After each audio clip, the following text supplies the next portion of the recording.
everybody, welcome to the next video. And today's session is pretty cool because when in doubt, when we need to go to our experts, we need to go to our experts, especially when it comes to landlord tenant issues. And we have one of the best in the GTA, and we are going to talk to her about what happens when we buy a home that's already tenanted. There's a lot of questions, a lot of things that come up with that. So we're going to dive into it right after the intro.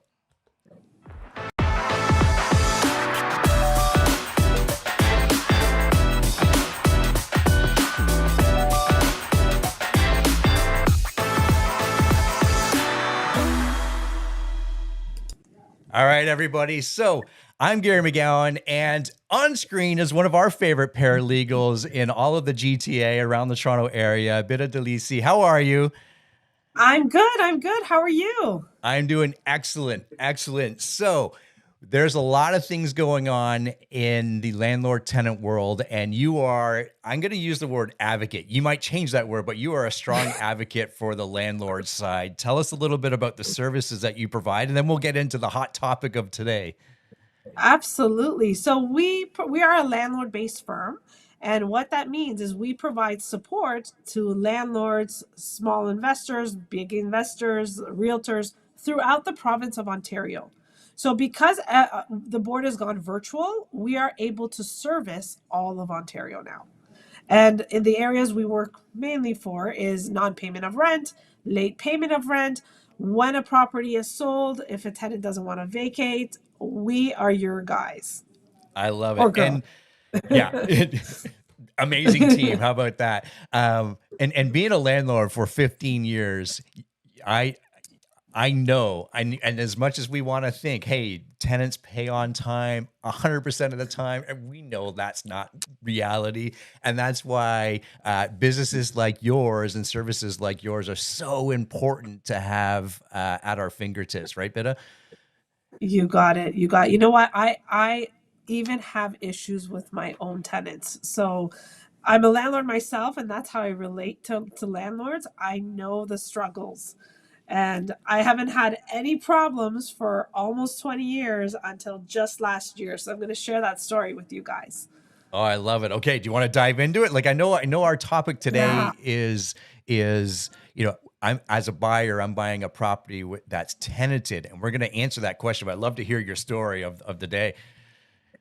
Well, I have a tenant who resided in one of my units, and she was on assistance. So her rent was covered by the city. Which was not the problem. The rent was not the problem. Now, she was on certain type of medication that actually hardened her stool. So when she went to the bathroom, it hardened her stool, which I didn't know that there was medication that did that, but now I do. Her apartment was on top of a commercial property, commercial unit, and which was a toy store at the time. And she used this medication. She went to the bathroom and hardened her stool. And when she flushed, it clogged the pipes, which caused a pipe burst to the toy store downstairs.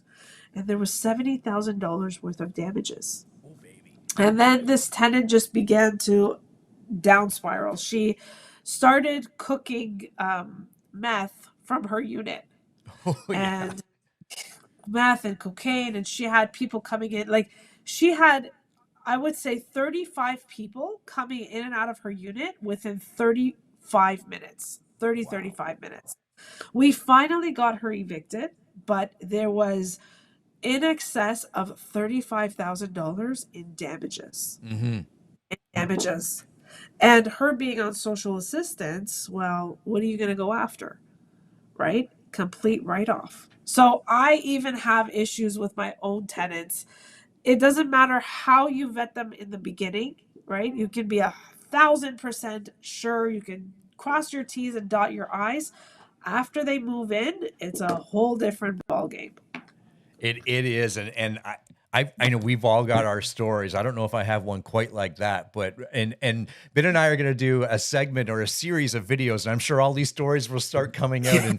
And every landlord has, we'll call it, a nightmare story, if you will, just to paint a picture of it. And if you don't, you just haven't had it yet. Is that a fair comment, a fair statement? Yeah, yeah. I've had new landlords say to me, "Oh, I'm never going to have a problem." Yes, you will. Yeah. If you want to be in the real estate game for the long haul, you definitely will come across some issue. Yeah, yeah. I think, and that's what, videos like this and the information that you provide a lot to your clients and people like that is this. That's the reality of it, right? We always, we Yeah. see it on HGTV. Yeah, you go and you buy a property and it's got 3 or 4 units and everything's going to be, milk and cookies and everything good, but and it's not, right? Not the same as what the TV is. Yeah, yeah, yeah, for But you know sure. what, Kara? Real estate is still the best investment. I have Hmm. landlords who say, I'm throwing in the towel. I'm done with owning real estate. It's still the best investment. Do not get discouraged from owning real estate because of one tenant, That's right. Yeah. right? So Oh, so I always true. say that still the best investment. Better than owning a piece of paper, right? Owning a Yeah, stock or a bond. At yeah. least you have some tangible structure. Absolutely. I couldn't agree more. And yeah, okay, people know that I have a somewhat of a diversified portfolio, but majority of my investment is all real estate. And Yeah. that is where long-term wealth or and generational wealth is Yeah, created, right? Yeah, that's right. absolutely. I love that we're on the same page there. And it That's doesn't right. come or I should say, as we're explaining here, it comes with those hurdles or those speed Yeah. bumps, right? Some are bigger and easier than others, and Yeah. some aren't. Just Yeah, like any other business, yeah, yeah. right? You nailed it. You nailed it. Okay, Yeah. so Yeah. let's kind of get to the topic of the day, and especially in a market where it's as hot as this, meaning there's not a lot of listings, and sometimes we need to go buy properties that already have a tenant, and sometimes that's a single family home too, as Yeah. well as maybe multiple units or a duplex or even more. Talk to us about how a buyer can go in with eyes wide open, protect themselves as best as possible when there is a tenanted property and they're trying to figure out if they need to assume that tenant or they need it vacant, a vacant possession. Talk to us about that.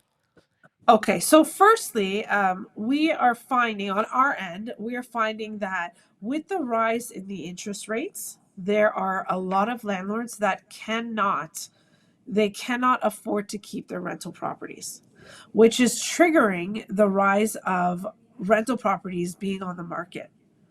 Mm, The problem is that often tenants are paying below market value or even just at market value. But because the interest rates have risen, the landlords are now having to dig deep into their pockets to, carry the costs, whether it's property taxes, utilities, or the mortgage. They have to pay out of pocket. And that's what we're finding the issue is that when they're selling a tenanted property, the challenge is the tenant. If you have an uncooperative tenant, it can really impact when your property sells and if your property sells. That's a good point. If your property sells, Yeah. uh, so what are you recommending for the seller in that position, and then we'll talk maybe from the buyer's perspective. But from a seller's position, what sort of advice or legal advice are you providing at the moment for them? So the seller often looks to the realtor to guide Yeah, them. yeah, Okay. And the realtor should know that there is no guarantee to vacant possession. We can't guarantee vacant possession. You can't guarantee vacant possession, yeah. right? Often, when a tenant is not being cooperative, what is the challenge? The challenge is showing the property. The challenge is closing on the property if the tenant doesn't move, whether or not that deal will close. Well, here's what I always recommend: a cash for keys. Okay. Always, and the reason why I recommend that is because if the tenant is, I'm going to say, throwing a bone to vacate the property, okay, the landlord can do whatever they want. They can paint it, they can stage it, they can give it curb appeal, they can take photos, they can take video, they can even hold in person open houses. right? I don't remember if that's even a thing now after COVID. But what my point is access to that property will not be an issue. There would Yeah, not be any obstruction to, showings. And more importantly, there will be a guarantee to vacant possession because the property is already vacant, that's right. right? All bets are not riding on that tenant in order for the tenant to vacate for the deal to close. Yeah. So I highly recommend a cash for keys before the property is even listed. Yeah, I agree with I wholeheartedly agree with that. It's and we all know, and just from the sake of ease of everything, of course, it makes sense to show a vacant property. It's so much easier Yeah. to sell and advertise and market a vacant property, especially if we're talking a single family home or even a 2-unit home. Maybe Yeah. you're living in the main floor with a tenant in the basement or wherever, however that make is created, and having that conversation even before you hit the listing is so much easier. And we know that we don't live in a perfect world. So when we don't live in a perfect world and we have to list with that tenant, but having that conversation, as you said, is, the cash for keys, you might think, oh no, there's no way that can work. It does work, right? Yeah. Oh, yeah. More than you even know. Just to give you an idea, the cash for keys, we did about 472 last year. Wow, And really? That's more than one a and day. more than one a day. Yeah. And only one tenant was an issue. So 471 tenants vacated because they got something out of it. And remember, what's in it for me? People don't care about, the seller. I mean, why am I going to have to move, incur costs, pay more in rent? Why? Because this guy wants to sell the property and cash out at the peak of the market? That's the tenant's mentality, Yeah. right? Yeah. And that's why, and I always say it's often better to throw a little bit of a bone to the tenant, get them out of your way Yeah. No, so you I can do what love you it. have to do. I love it. And I know what people are going to be thinking to themselves automatically is, okay, well, how much is that? And I'll say to you, our viewers, and I'm sure Bida, you'd say the same. Every situation is going to be different, Yeah. right?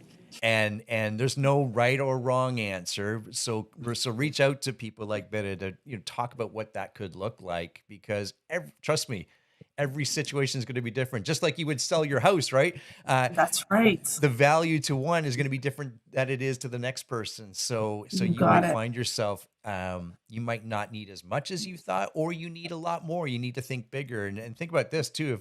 If I'm selling my home, I've owned it for 5 or 10 years, I have a tremendous amount of equity. But if I'm stopping to pick up the pennies to go reach that equity, right? I'm I sure you always use that. say, you know what I always say? I always say, don't jump over the nickel to pick up the dollar. I like it. Right? Don't do that. It I won't like happen. it. Or Yeah. no, sorry. It says, don't jump over the dollar to pick up the nickel. Pick up the nickel. Yeah. Yeah. You got it. But we get it though. We get it. Right. So we get so focused on, you're trying to tell me I got to give X to my tenant Oh, today. Yeah. But tomorrow you're going to receive this, right? that's right. Yeah. Yeah. Yeah. That's right. That's Yeah. right. And most landlords, if they treat real estate, if they treat their investment properties as a business, they get it. Yeah. It's the landlords that see money out as money out. They're the ones that need a little bit more massaging, I would say. Yeah, no, that's a great point. Right? That's a great point.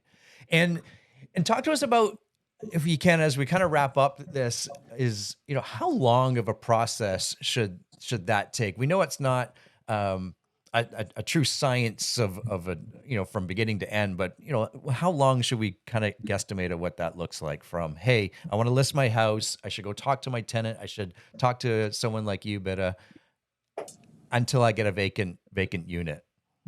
So it will be so to do a cash for keys, we'll usually do it within 30 to 60 days. Okay. Yeah. Right? But remember, the cash for keys is for an expedited termination of tenancy. Yeah. Right? So you're substituting money for time. It's a That's what great you're doing. point. You're Yeah. paying for them to get out earlier. Yeah. But like you said, the market, how much can you make on the market when you sell, when you cash out? It's a great point. And I know Right? today we're focusing on, I'm thinking about selling, or I want to be selling my home, investment property vacant, with a vacant possession. Cash for keys works in a few different scenarios, especially when you have a non-paying tenant, Yes. right? So we'll Yes. talk about that. I'm sure we'll talk about that in future videos when other things and other questions come up. But that can work in many different scenarios. But this is good information. I know we're going to carry on and do many more videos on educating our landlords and investors. But quickly, how do people get a hold of you? They can, well, the first and foremost, check out our website, stonegatelegalservices.ca. You can book an appointment to talk to myself or one of my team members right from the website. You can also send me an email. Email is the best method of communication with myself, just because I can respond back at any time. And that's info@stonegatelegalservices.ca. If you do contact our office, you may not speak to me, but you will speak to one of my powerhouse paralegals. We are all here to assist and support you. So you can contact the office as well. Our information is on the website. Check out the website again, stonegatelegalservices.ca. And don't forget to check us out on social media, Instagram and Facebook. We always tend to provide updates with what's happening in the realm of landlords and tenants. So at Stonegate Legal Services on Instagram and Facebook. I love it. That powerhouse legal team. There you go. The paralegal team, uh, standing up and filling in that huge gap as landlords, because trust me, landlords should not be the experts in the Landlord Tenancy Act. Yeah. That's why we have friends like Bida. They're the experts. So do reach out to her, follow her on the socials, as she said. And I appreciate your time, Bida, as always. And we'll look forward to all our new videos that we've got coming up. That's it for us. We'll see everyone in the next video. Bye for now. Bye for now.